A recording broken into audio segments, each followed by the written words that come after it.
అందరికీ నమస్కారం. నేను పూర్ణచంద్ర భార్య స్వప్న. నాకు స్వేచ్ఛ పూర్ణ ద్వారానే పరిచయం అయింది. ఫ్రెండ్స్ అని మాత్రమే తెలుసు నాకు. రిలేషన్ ఉందని నాకు అసలు తెలీదు. ఈ రిలేషన్ గురించి కూడా నాకు తెలిసింది స్వేచ్ఛ ద్వారానే. తను నాకు ఫోటో పెట్టడం ద్వారా తెలిసింది. నేను పూర్ణని అడిగాను ఏంటిది అని చెప్పేసి అడిగితే చెప్పాడు. చెప్పినాక నాకు ఆయనకి గొడవలు స్టార్ట్ అయింది.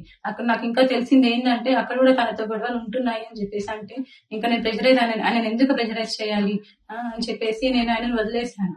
ఇంకా నేను ఎందుకు ఇప్పుడు మీడియా ముందుకు వచ్చానంటే అరణ్య మా ఆయన మీద చేసిన ఆరోపణలు చూసి నేను తట్టుకోలేక నేను ముందుకు వచ్చాను. నేను మీడియా ముందుకు ఎందుకు వచ్చానంటే ఇప్పుడు స్వేచ్ఛ కూతురు అరణ్య మా ఆయన మీద నిందలేస్తుంది. ఆ నిందలు నేను చూసి తట్టుకోలేక నేను వచ్చాను బయటికి. నా పిల్లలతో పాటే అరణ్యను కూడా సరి సమానంగా చూసుకున్నాడు పూర్ణ. చూసుకున్నాడు.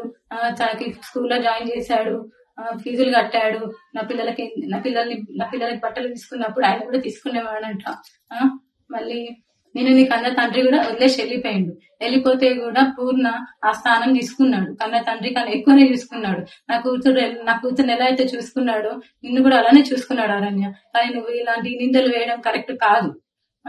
ఇంకా స్వేచ్ఛ కూడా చాలా నన్ను టార్చర్ పెట్టింది. ఈ విషయం తెలిసినాక కూడా నేను డిప్రెషన్ లోకి వెళ్ళిపోతే నన్ను పూర్ణ కాశీకి తీసుకెళ్ళండి మైండ్ రిఫ్రెష్మెంట్ కోసం తీసుకెళ్తే అక్కడ కూడా ఫోన్ చేసి సతాయించింది. ఎందుకు తీసుకెళ్తున్నావు, ఆమె ఎవరు అని చెప్పేసి నువ్వు తీసుకెళ్తున్నావు అని సతాయించింది.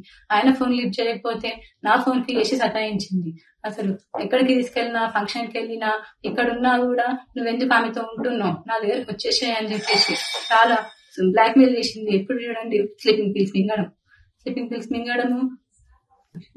నాకు ఆడపిల్ల ఉంది. స్వేచ్ఛ కూతురు అరణ్యాన్ని కూడా నా కూతురు లాగానే చూసుకున్నాడు. నాకు తెలియకుండా పిల్లలని ఆమె దగ్గరికి తీసుకొని వెళ్ళి ఆడిపిస్తుంటే వచ్చేవాడు. తర్వాత నాకు నా పిల్లలు చెప్పారనమాట, అమ్మ ఒక అక్క దగ్గరికి వెళ్ళి ఆడుకుంటున్నాను, ఒక ఆంటీ ఉన్నది, ఒక ఆంటీ నన్ను అమ్మ అని పిలవమని చెప్పింది అని చెప్పేసి నా కూతురు చెప్పింది. నా కూతురు చెప్తే నాకు తెలిసింది. ఇంకా అప్పుడు అరణ్య ఇట్లా ఎందుకు చెప్పిందో నాకు తెలియదు. తన వెనకాల ఎవరుండి చెప్పిస్తున్నారో కూడా నాకు తెలీదు. కానీ ఇవన్నీ చెయ్యొద్దు అరణ్య, నువ్వు కొంచెము మా ఆయన మీద నాకు నమ్మకం ఉంది. ఆయన అంత చెడ్డ మనిషి కానే కాదు. ఇంత చేరదీసిండు అరణ్య, నిన్ను మీ మమ్మీని ఇంత చేరదీసినా కూడా నా బతుకుని మీ మమ్మీ ఏం చేసిందమ్మా, తీసుకొని మమ్మల్ని రోడ్డు పాలు చేసేసింది. ఇప్పుడు నా జీవితము ఏంటి, నా పిల్లల భవిష్యత్తు ఏంటి అరణ్య? నాకు కోర్టు మీద నమ్మకం ఉంది. మా ఆయన నిర్దోషి. నేను ఆయన ఎలాగైనా మా ఆయన మీద నాకు నమ్మకం ఉంది. ఆయన అంత చెడ్డ మనిషి కానే కాదు. ఇంత చేరదీసిండు అరణ్య, నిన్ను మీ మమ్మీని ఇంత చేరదీసినా కూడా నా బతుకుని మీ మమ్మీ ఏం చేసిందమ్మా, తీసుకొని మమ్మల్ని రోడ్డు పాలు చేసేసింది. ఇప్పుడు నా జీవితము ఏంటి, నా పిల్లల భవిష్యత్తు ఏంటి అరణ్య?